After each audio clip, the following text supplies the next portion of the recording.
From New York, this is Democracy Now!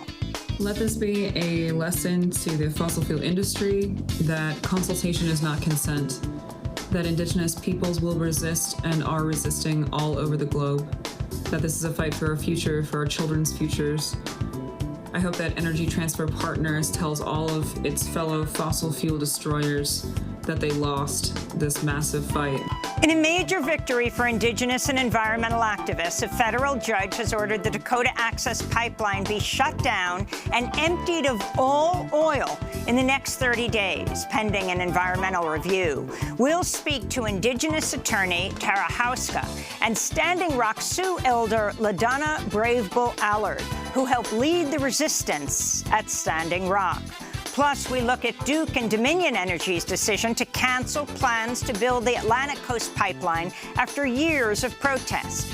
Then we go inside the privately owned Otay Mesa Detention Center in California to speak with a longtime U.S. resident who's helped lead 2 hunger strikes to protest dire conditions and a deadly COVID-19 outbreak at the jail.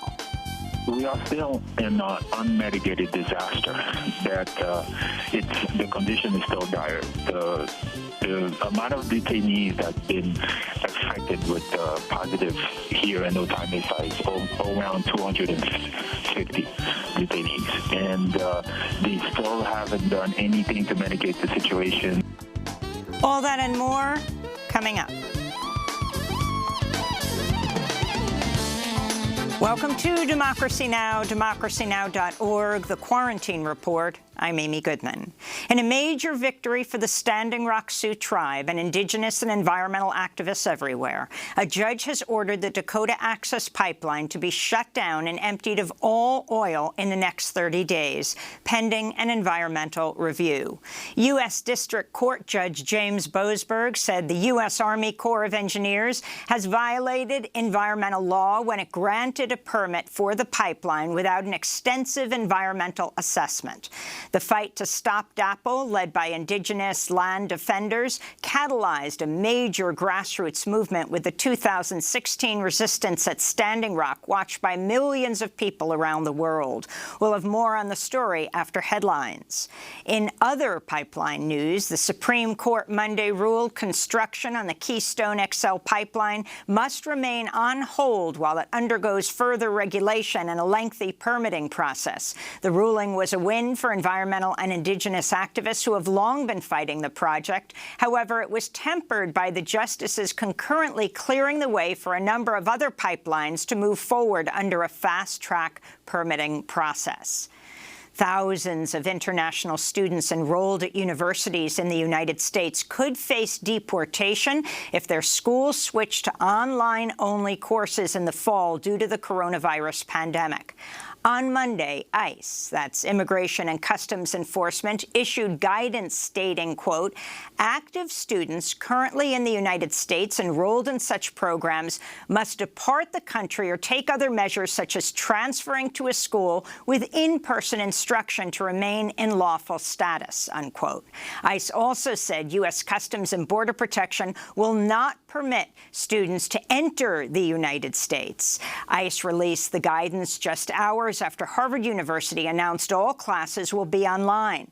Senator Elizabeth Warren slammed the move, writing on Twitter, quote, kicking international students out of the U.S. during a global pandemic because their colleges are moving classes online for physical distancing hurts students. It's senseless, cruel, and xenophobic, she said. The American Council on Education described the ICE guidance as, quote, horrifying. 1 million international students attend U.S. colleges and universities. Hospitals in parts of Florida, Texas, Arizona, and California are running out of intensive care unit beds as coronavirus cases continue to surge. In Texas, the number of COVID-19 hospitalizations has quadrupled over the past month. In St. Petersburg, Florida, 5 hospitals have run out of intensive care unit beds. In Miami, indoor restaurants have been ordered to close again less than 2 months after being reopened. Nationwide, the death toll from COVID-19 has topped topped 130,000, and COVID cases are rising in 41 states. At least 14 states have reported single-day highs in cases recently. On Monday, the nation's top infectious disease expert, Dr. Anthony Fauci, warned the United States is still knee-deep in the first wave of the pandemic. A series of circumstances associated with various states and cities trying to open up in the sense of getting back to some form of normality has led to a situation where we've now had record-breaking cases. 2 days ago, it was at 57,500. So within a period of a week and a half, we've almost doubled the number of cases. So in answer to your first question, we are still knee-deep in the first wave of this. Dr. Fauci also said immunity provided by antibodies may be finite and that protection from any potential vaccine might be short-lived. The pandemic continues to hit communities of color the hardest. Newly released federal data show African-American and Latinx people are nearly 3 times more likely to be infected and twice as likely to die from the virus compared to their white neighbors. In California, the top medical officer for the state's prison system has been ousted following the death of 6 prisoners from COVID-19 at San Quentin State Prison, where more than 1,300 prisoners have tested positive. Meanwhile, Atlanta Mayor Keisha Lance Bottoms has announced she's tested positive for the virus, as well as other members of her family, including her husband. On the international front, the death toll in Brazil has topped 65,000, the second highest in the world, behind the United States. On Monday, Brazil's far-right president, Jair Bolsonaro, was tested for COVID-19 after experiencing symptoms. Meanwhile, in South Africa, the number of confirmed cases has topped 200,000. In other news from Africa, the World Health Organization warned Monday an additional 500,000 people could die from AIDS and related diseases in sub-Saharan Africa over the next 2 years due to interruption in services and treatment caused by the coronavirus pandemic. The World Health Organization said that shortage extends to scores of countries around the world. Under enormous pressure, the Trump administration has finally begun releasing details on who benefited from a $660 billion relief program that was supposed to help small businesses during the COVID-19 pandemic. Recipients of funds from the Paycheck Protection Program include 7 members of Congress or their spouses, President Trump's longtime personal lawyer, Mark Kasowitz, Jared Kushner's family business, a sushi restaurant at Trump International Hotel, the anti-tax activist Grover Norquist, a number of private equity-backed restaurant chains, and a shipping business owned by the family of Transportation Secretary Elaine Chao, the wife of the Senate Majority Leader Mitch McConnell. For months, Treasury Secretary Steve Mnuchin opposed the release of these details, claiming it was, quote, proprietary information. Anti-Asian American hate incidents are soaring across the United States following the outbreak of the coronavirus pandemic. A new site tracking hate crimes reports over 2,100 incidents have occurred since March. The site was launched by the Asian Pacific Policy and Planning Council and Chinese for Affirmative Action. Both groups have criticized President Trump for describing COVID-19 as the Chinese virus and Kung flu. A warning to our viewers, this story contains disturbing images. Authorities in Indiana are investigating an apparent violent, racist attack on a black man that took place over the weekend. Vox Booker posted video of the disturbing encounter on social media in which 5 men pinned him to a tree, beat him, and threatened to lynch him. The attack happened at Lake Monroe near Bloomington on July 4th. Booker, a member of the Monroe County Human Rights Commission in Bloomington, says he was able to get out of their grip after passersby intervened to get the white attackers off him. And another warning to our viewers, this story also contains disturbing footage. Outrage is mounting in Phoenix, Arizona, over the fatal police shooting of 28-year-old James Porter Garcia while he was in a parked car in a residential driveway Saturday. 4 officers surrounded the car. At least 2 of the officers had their guns drawn and pointed at the car. An eyewitness who filmed the shooting said Garcia had been sleeping in the car, and others who knew the victim say he was unarmed. But police officers claim he armed himself, which led to the officer shooting and killing him. Protesters are demanding police release body cam footage. In New York, Amy Cooper, the white woman who called 911 and falsely claimed a black man in Central Park was threatening her, was charged Monday with filing a false report. Christian Cooper, the man in question, who was in the park bird watching, had in fact simply asked Amy Cooper to leash her dog. Chris Cooper filmed the interaction, which quickly went viral. In Georgia, Republican Governor Brian Kemp declared a state of emergency Monday, activating 1,000 National Guard members following weeks of unrest and a weekend marked by increased gun violence. 5 people were killed over the weekend, including 8-year-old girl named Sequoia Turner, who was killed Saturday night in Atlanta while riding in a car with her mom. Sequoia Turner was killed close to the Wendy's where Rayshard Brooks was shot and killed by police last month in the parking lot. CNN's reporting a draft document to ban the display of Confederate flags at military bases has been circulating at the Pentagon. If such a policy goes ahead, it could create major tension between the military leadership and Trump, who's defended Confederate symbols and threatened last week to veto the National Defense Authorization Act if it includes a provision to rename bases that are named after Confederate leaders. A fire last week at Iran's Natanz nuclear facility has caused significant damage and set back Iran's nuclear development program, according to government officials. Iranian security officials say they've uncovered the cause of the fire but have yet to release further details. The New York Times cited a Middle Eastern intelligence official who says the site was destroyed by a bomb planted by Israel. The fire at the uranium enrichment facility is the latest in a string of fires and explosions in Iran, including a major blast at a military complex last month and an explosion at a medical clinic in Tehran 1 week ago, which killed 19 people and was attributed to a gas leak. In Iraq, a leading expert on the Islamic State and other extremist groups was shot dead Monday by unidentified gunmen in front of his home in Baghdad. Hisham al-Hashimi was also an outspoken critic of Iraq's political elite and corruption. On Sunday, the day before he was killed, Hashimi tweeted, "The rights, blood, and dignity of Iraqis have been lost and their money gone into the pockets of corrupt politicians." Secretary of State Mike Pompeo said the U.S. is considering banning TikTok and other Chinese social media apps. Pompeo suggested TikTok users could be handing over their private data to the Chinese Communist Party. The comments came amidst increasing tension between the U.S. and China over the coronavirus and the situation in Hong Kong after China imposed its new national security law last week. TikTok said earlier Monday it would stop running the app in Hong Kong in light of recent events. Twitter, Facebook, and WhatsApp recently announced they will not process data requests from law enforcement agencies in Hong Kong. In the Dominican Republic, tourism industry leader Luis Abinader has been elected as the new president, putting an end to the ruling Dominican Liberation Party's 16 years in power. The election had previously been suspended due to the coronavirus pandemic, but was held Sunday with a higher voter turnout despite the worsening outbreak in the Dominican Republic. The country is one of the worst hit in the Caribbean, with over 38,000 cases and more than 800 deaths.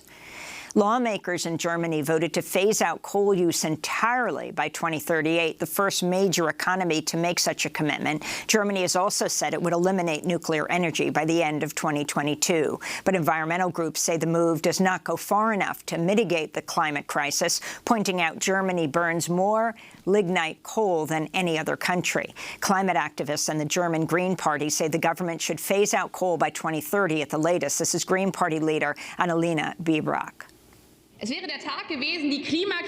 would have been a chance to fight the climate crisis with the same vivacity and determination we fought the coronavirus crisis. But that you did not do. You did not do that. Instead, you are de facto presenting an 18-year financial coal protection law. In election news, Supreme Court justices unanimously ruled Monday states can compel Electoral College members to support the candidates who won the state's popular vote in a presidential election. In 2016, there were 10 rogue or so-called faithless electors who refused to cast a vote for the candidate they were pledged to support.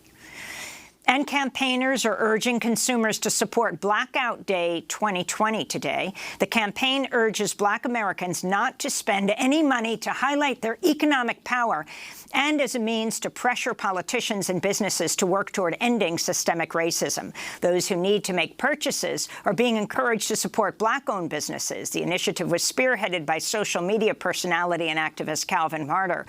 Major companies, including Procter & Gamble and Cisco Systems, have announced support for the campaign.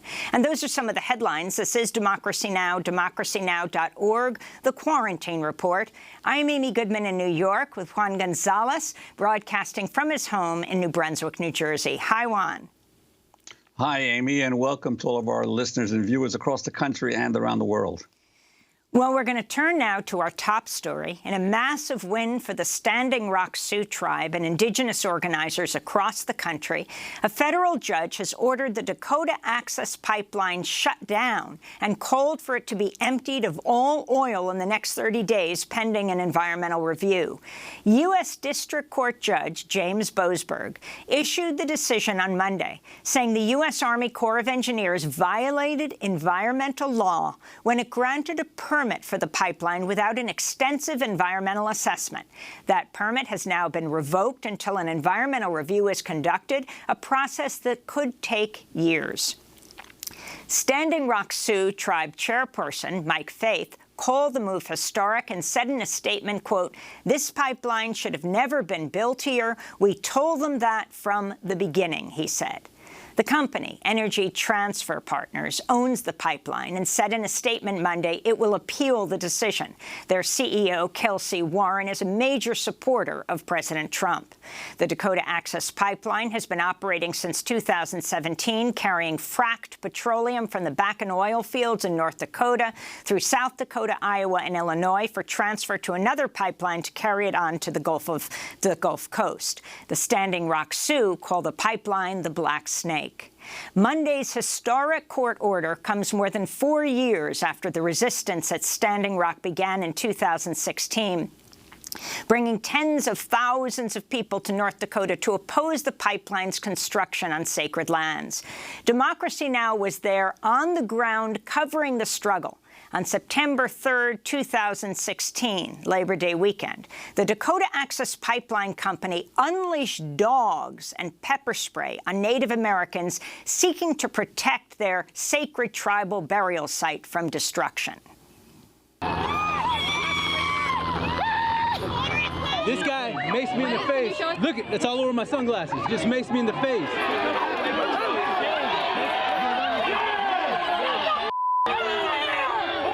These people are just, we're threatening all of us with these dogs.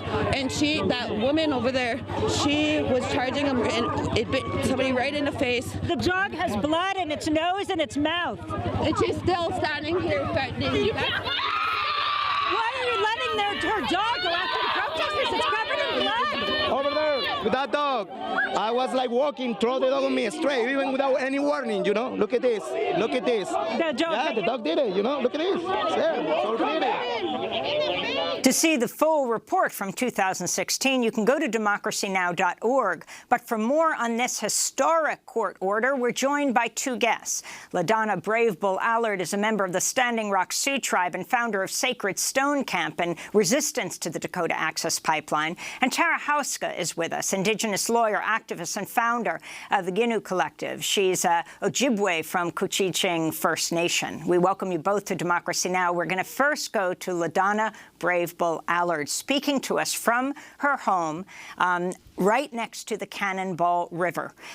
She, on April 1st, announced in 2016 she was opening her property to the resistance, expecting maybe some people might come. Soon, tens of people, hundreds of people, and soon thousands of people, leading to more resistance camps all over the area. LaDonna Brave Bull Allard, can you share your response to Judge Boasberg's ruling that, at least for now, the Dakota Access Pipeline must be shut down and emptied of all oil? You ever have a dream that comes true? That is what it is. When I got up in the morning and seen that, I was overwhelmed. I'm still overwhelmed. If people could understand how much I love my home, how much I love my land and my river, it is the greatest thing in all the world. I know there's going to be appeals. I know it's going to be a long journey, but we're here for the long journey. It is not about who's right or wrong. It's about how do we live in the future. And for me, the last 4 years have been hard. And so this has been a great blessing. I am so over thankful for the judges, for the Standing Rock Sioux tribe, for the lawyers, and for every water protector that stood up on every front line, for every keyboard warrior, for the support. Overwhelming is all I could say. And great thanks. Well, LaDonna Brave Bull Allard, I'd like to ask you to take us back to your decision 4 years ago to start the resistance camp. And did you expect that the struggle would be as long as it has been, especially you being a historian of the Standing Rock Sioux tribe, in terms of how this fits into the history of the fight of your people? So I did not think that all of this would transpire the way it is. I had thought, follow the law. The law says you protect sacred sites, burial sites, traditional cultural properties. You do an environmental assessment, an EIS, according to the law.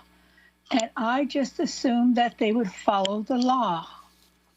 And when this is the first federal agency, corporation that I worked with that did not follow no law. And so it was kind of shocking for me to be dealing with vast corruption Tara Hauska, of corporations. You're an Indigenous lawyer. You were just with LaDonna yesterday, and you're also dealing with COVID-19, which we'll talk about in a minute. In North Dakota, it's soaring. But on this issue, can you talk about what the ruling was based on, the risk of contaminating the water?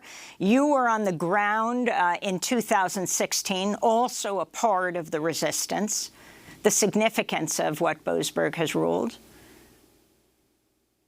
Yeah, without, I guess, giving away too much of the reaction of the actual lawyers that are on this case, I would say, you know, to me, I see a very clear message to the fossil fuel industry that trying to shove through permits against the will of the nations that are impacted is just not going to work any longer. That in this particular instance, they tried to push through an environmental assessment, which is a very low-level environmental review of a massive, massive pipeline project, you know, over 500,000 barrels of oil a day. And yeah, they needed to do an environmental impact statement, which is years of consultation, which is years of review and consideration of sacred sites, you know, cultural sites, all these different properties that have to be considered before approving a project of this size. So I hope Kelsey Warren is really feeling that hurt right now, because he was so oblivious to the suffering and pain that he was causing on the ground, not only in the resistance movement, but just generally to the Standing Rock Sutra, to all the tribal nations that have seen this happen time and time again when we say no and they move forward anyway. And Tara Houseco, where do you see this going now in terms of an appeals process? Is this a temporary delay? Is it a delay of a few years? Or do you think that this has the potential to kill the project completely? You know, I'm very hopeful that the shareholders this morning are waking up and reconsidering their investment in the fossil fuel industry, and particularly the expansion of the fossil fuel industry. You know, we just saw the Atlantic Coast pipeline also get scrapped. We've seen Keystone XL get scrapped through the years. The Energy East tar sands pipeline gets scrapped. This is a series of events and resistance, particularly led by indigenous people across Turtle Island, that the expansion of the fossil fuel industry just cannot happen any longer. And to see this momentous win, you know, I'm really hopeful that the shareholders who really do control the bottom line are looking at this and not only reconsidering their indigenous peoples policy, their need for free, prior, and informed consent instead of, you know, just consultation, but that they are reconsidering their entire, you know, outlook into what our energy economy looks like, which should be a green economy at this point. I wanted to turn to U.S. Energy Secretary Dan Brea responding to news the Dakota Access Pipeline would be shut down pending review, and the Atlantic Coast Pipeline, which we're going to talk about in a second, is canceled. He was interviewed on Fox Business Network by Stuart Varney. Mr. Secretary, in both of these cases, do you blame activists for essentially shutting them down? That's right, Ashley. Great to be with you. I do. In fact, I do indeed. In both cases, I think it's applicable. It appears that in comes a lawsuit to prevent it, even if they don't even know where it is and what it's for. It just is that blind opposition to anything that the energy industry tries to accomplish. That's correct. I would agree with that. And I'm not quite sure what they're cheering, except for perhaps the loss of jobs all throughout America.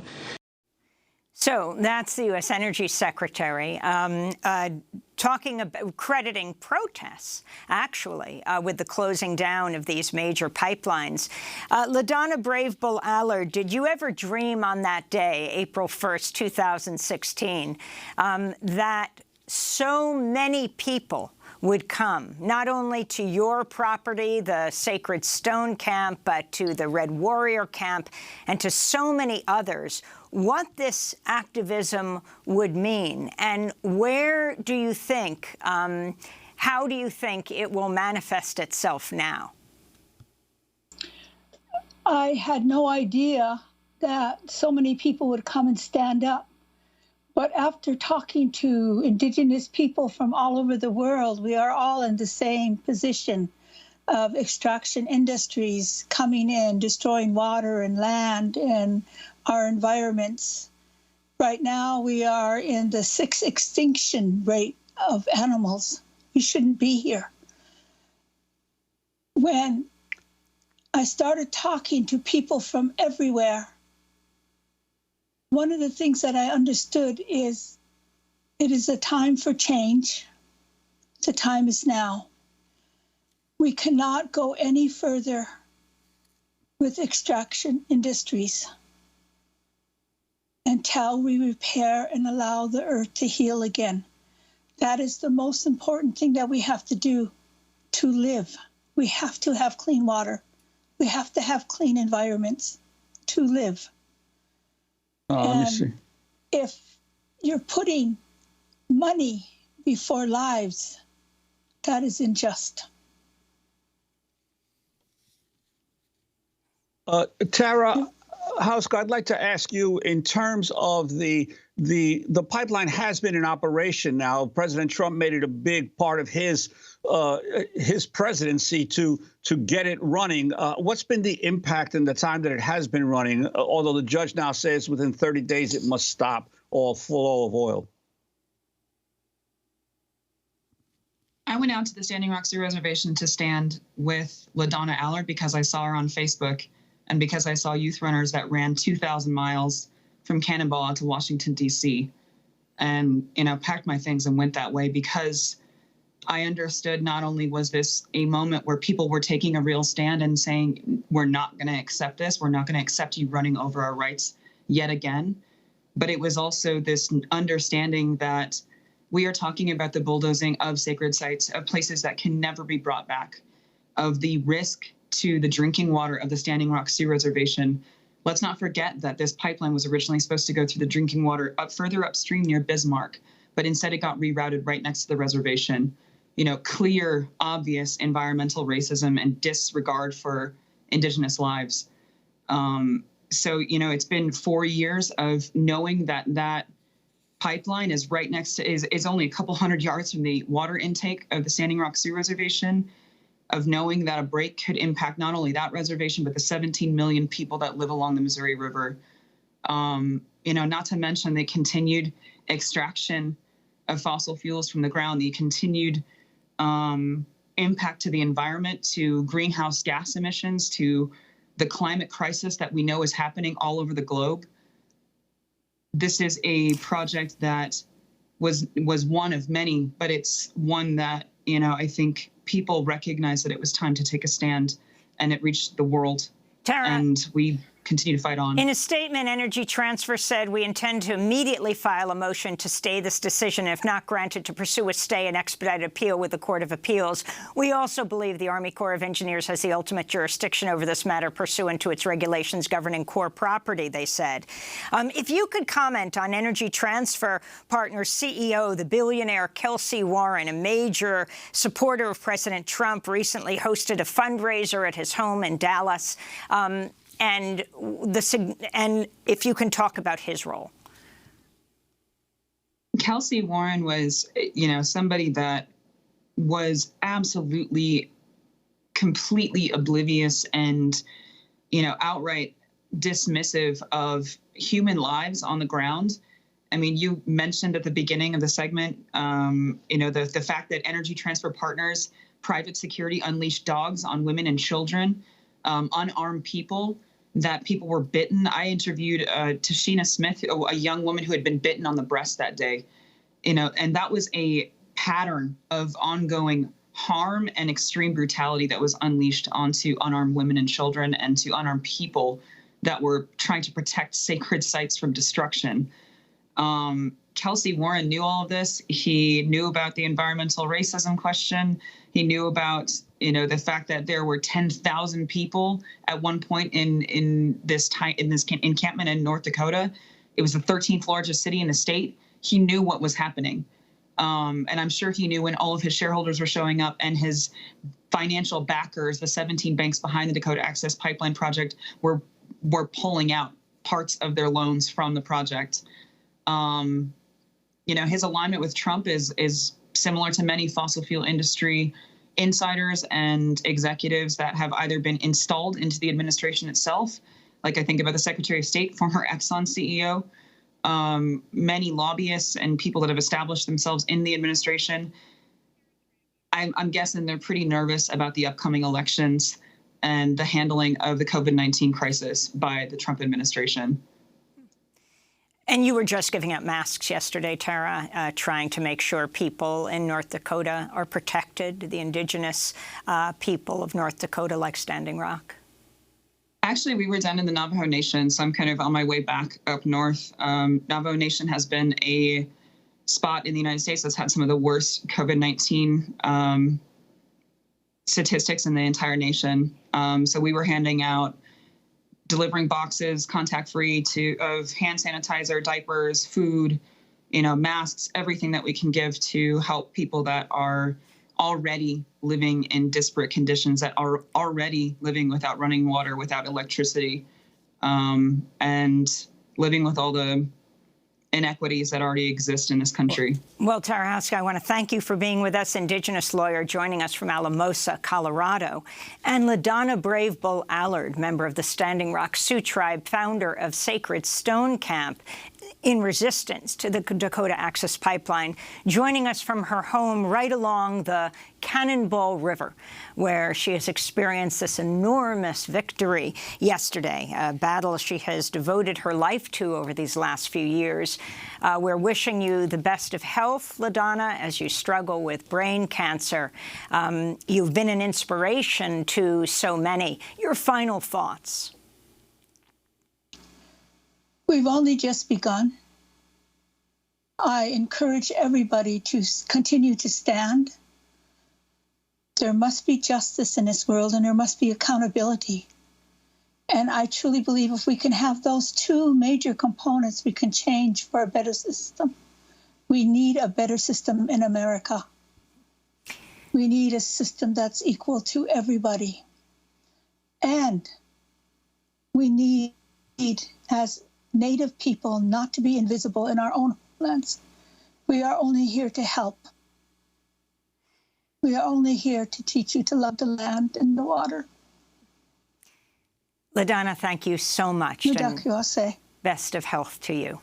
When we come back, we'll look at Duke and Dominion Energy's abrupt decision to cancel their plans building the Atlantic Coast Pipeline after years of protest. Then we go inside a major detention facility. Stay with us.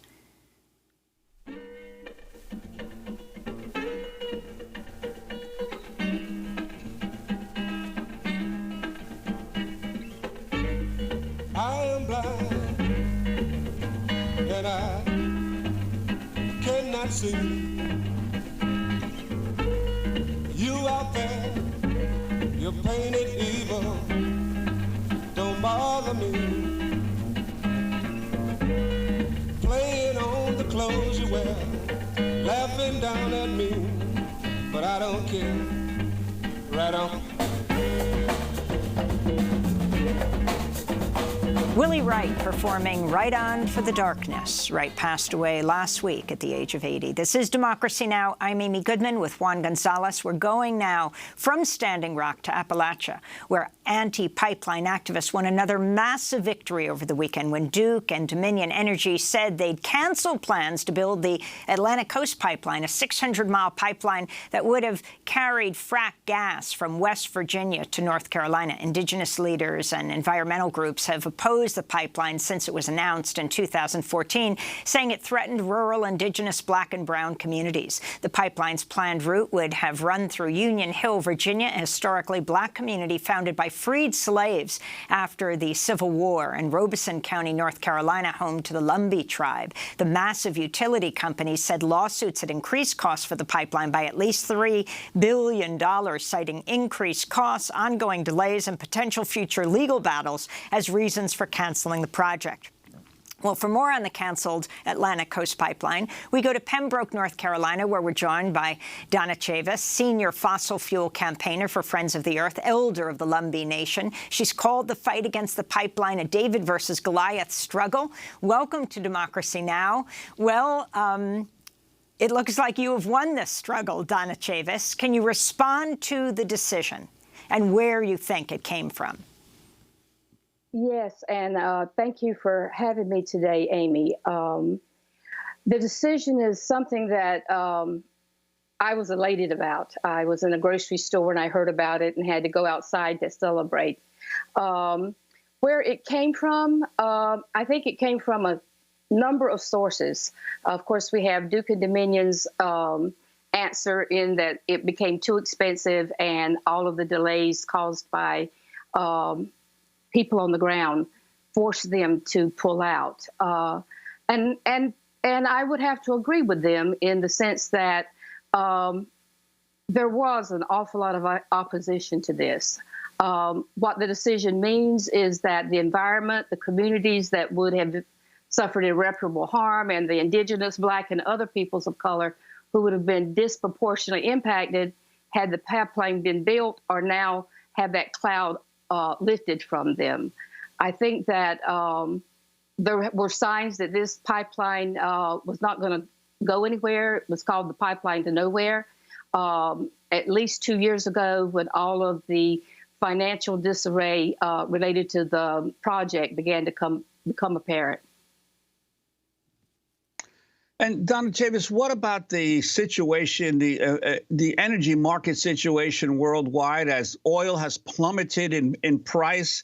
Fracked gas is no longer seen as a good investment by energy companies. Do you think that, combined with the public pressure and the lawsuits, had something to do with it as well? Absolutely.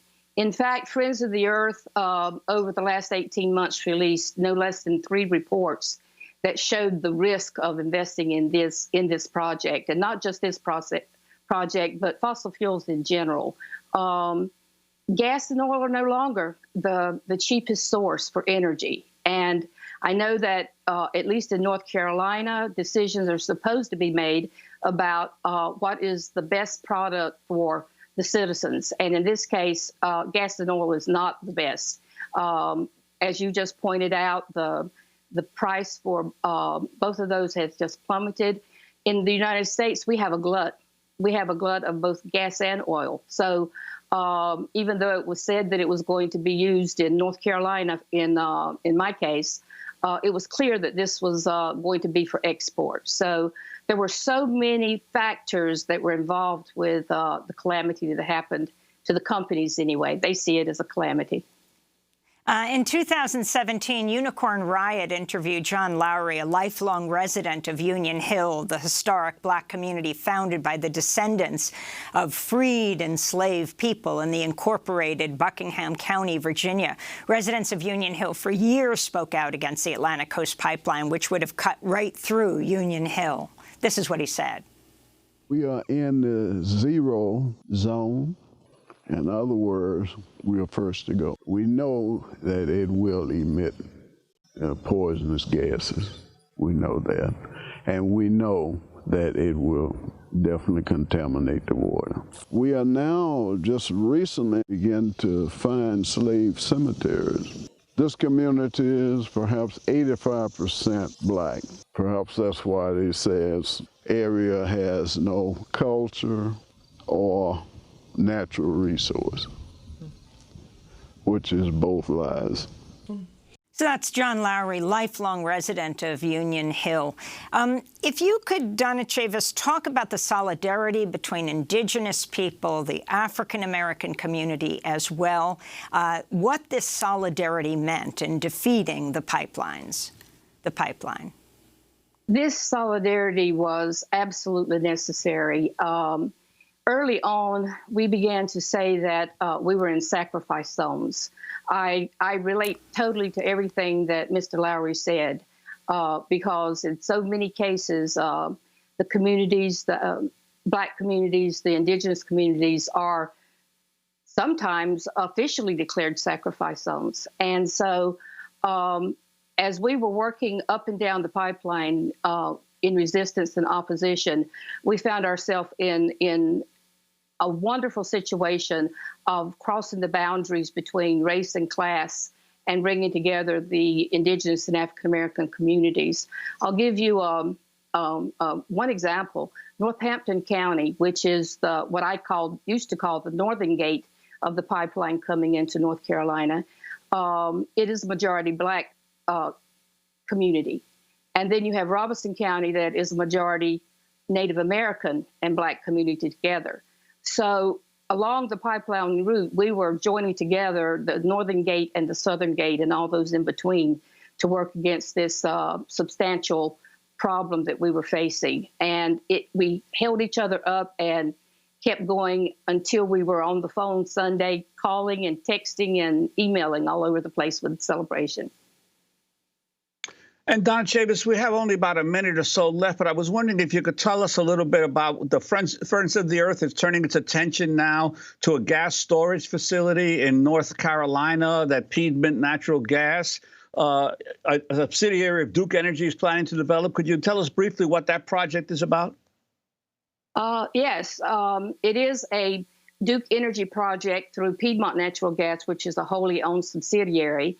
It will be a 1 billion cubic foot storage and distribution facility, and it is sitting smack dab in the middle of a majority Indigenous community, Lumbee and Tuscarora, very close to a school, just barely within the limits of the 1 mile that would have stopped it from being able to be built.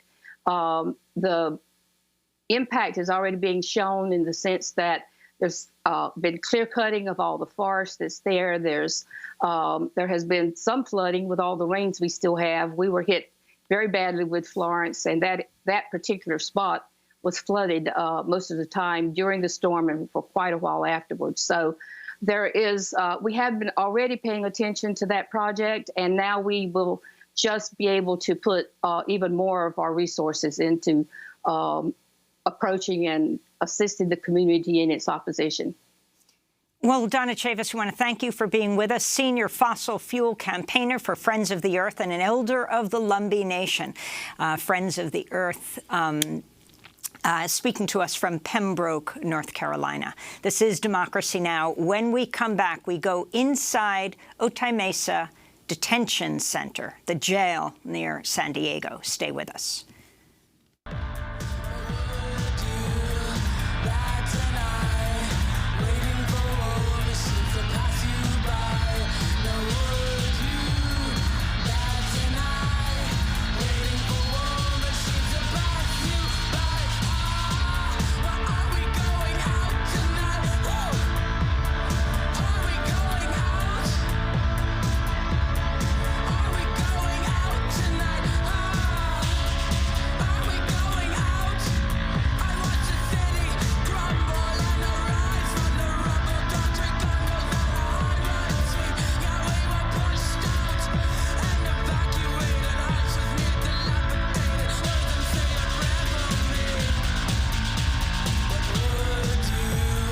All tomorrow's carry by special interests. This is Democracy Now!, democracynow.org, the Quarantine Report. I'm Amy Goodman with Juan Gonzalez.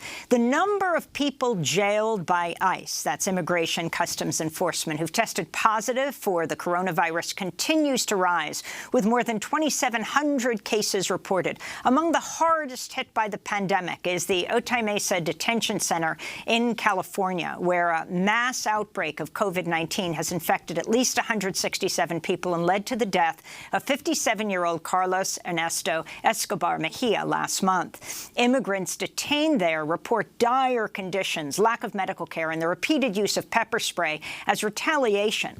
Last week, we reached immigrant and activist Anthony Alexander, who's detained there. He spoke to us by phone. He's a longtime resident of the United States, originally from Haiti. He's led 2 hunger strikes inside. I began by asking Anthony Alexander to describe the conditions he and others are facing.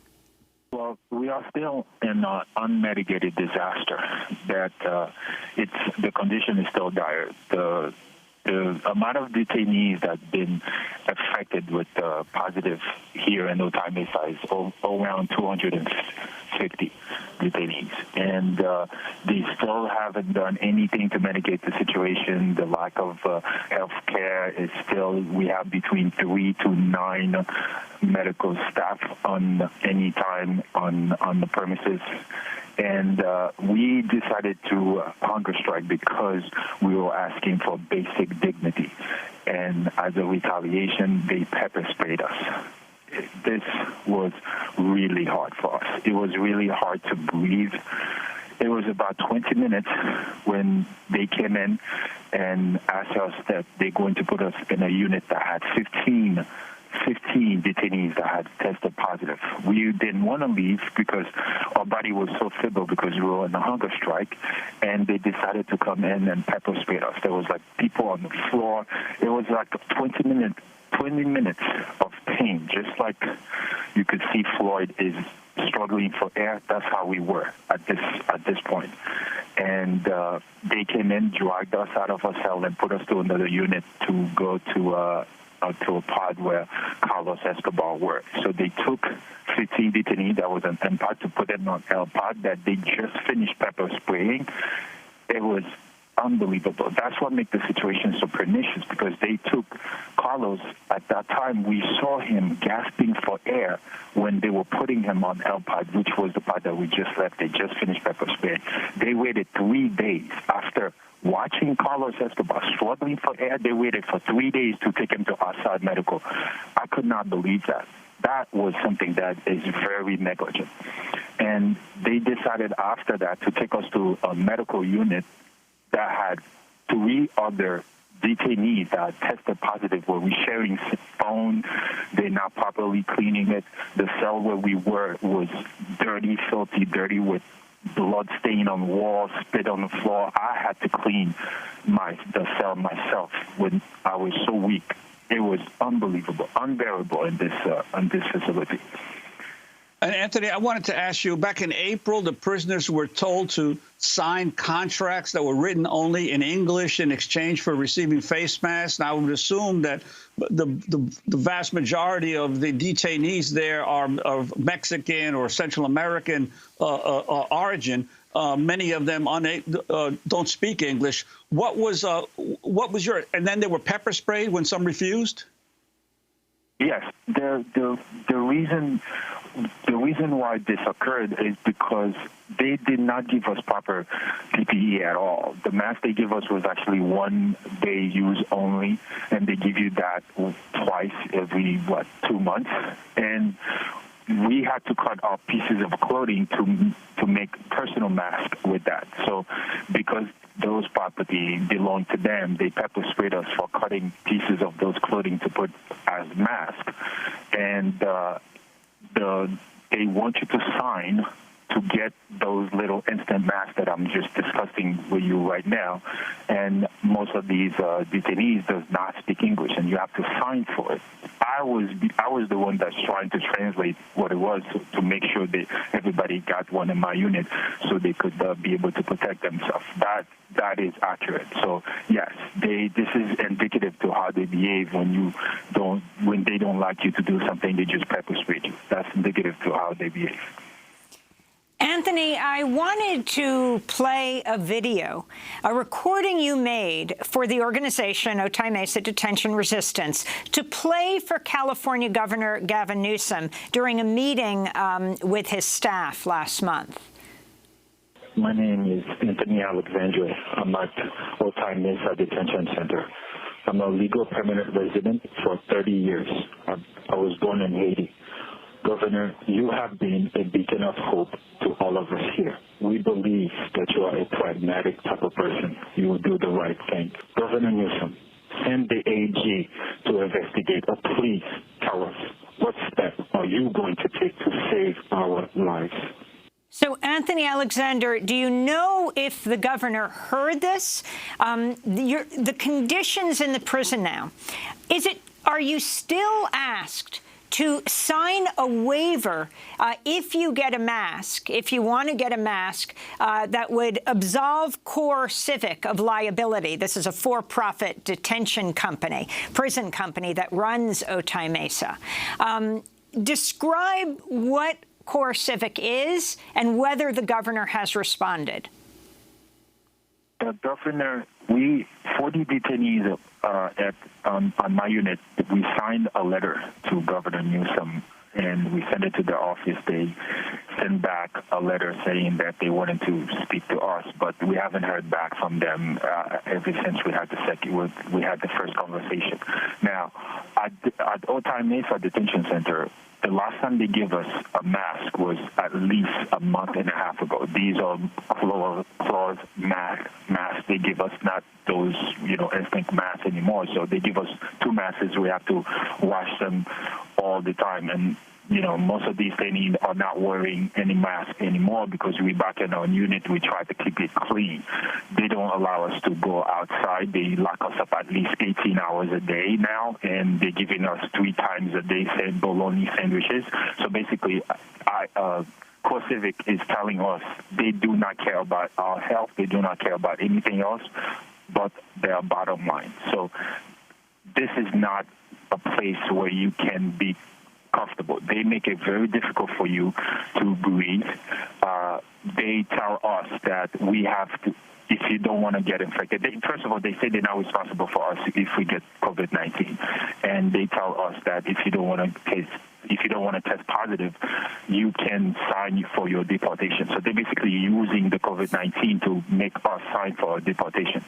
This is not a place where you know they are taking measures to make sure that our health is is up to date. So it's very difficult to be relaxed in a place like this. Stress everywhere, everybody's getting sick, and you have to make sure that you wear a mask every day and gloves. I'm extremely vigilant because I suffer from underlying condition.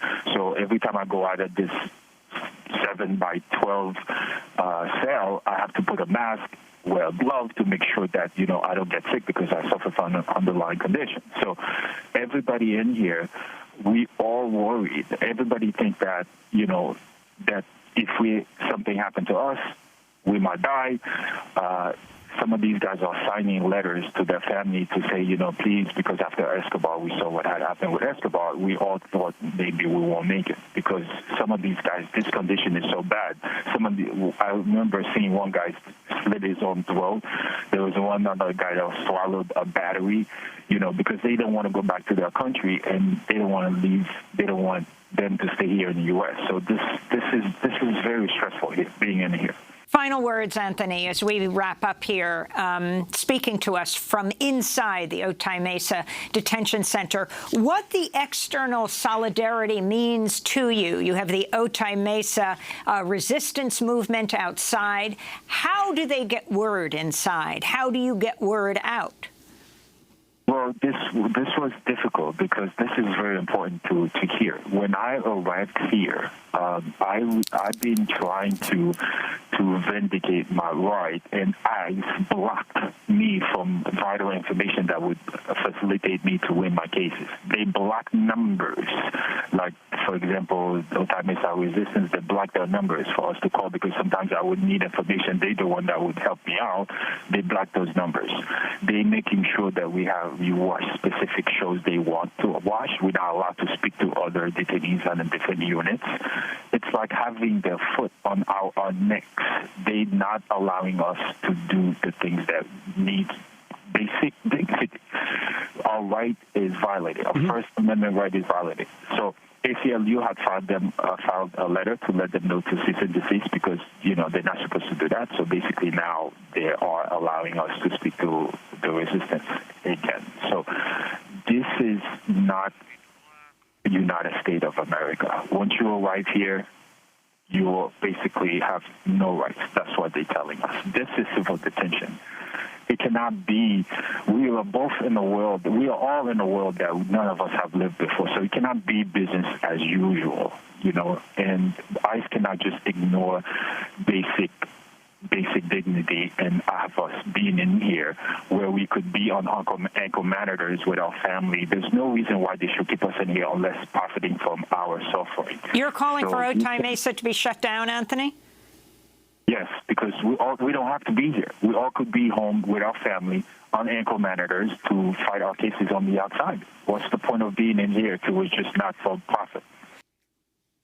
That's immigrant and activist Anthony Alexander speaking to us from inside the Otay Mesa Detention Center near San Diego, California last week, one of the ICE jails that's been hardest hit by the pandemic. The jail is owned by the private prison company CoreCivic. A mass outbreak there of COVID-19 has infected at least 167 people and led to the death of one man, 57-year-old Carlos Ernesto Escobar Mejia, last month. This comes as the former acting director of ICE, John Sandweg, has joined doctors and human rights advocates and groups calling for the immediate release of people in ICE detention to stop the further spread of COVID-19. In other immigration news, a federal appeals court has struck down President Trump's near-total ban on asylum seekers at the U.S.-Mexico border. That does it for today's show. If you'd like to sign up for our daily digest, you can text the word Democracy Now, one word, to 66866. That's the word Democracy Now! To 66866. Or you can go to our website at democracynow.org and sign up there. You can also go there for all of our broadcasts, the transcripts, the video, and the audio podcasts. And tell your friends about Democracy Now!, the daily grassroots global news hour. Democracy Now! Is produced with Renee Feltz, Mike Burke, Dina Guzder, Libby Rainey, Nermeen Sheikh, Carla Wills, Tammy Warrenoff, Tarina Nadura, Sam Alcoff, Taymuri Astudio, John Hamilton, Robbie Karen, Hani Masood, Adriano Contreras, and Maria Taracena. I'm Amy Goodman. Thanks for joining us.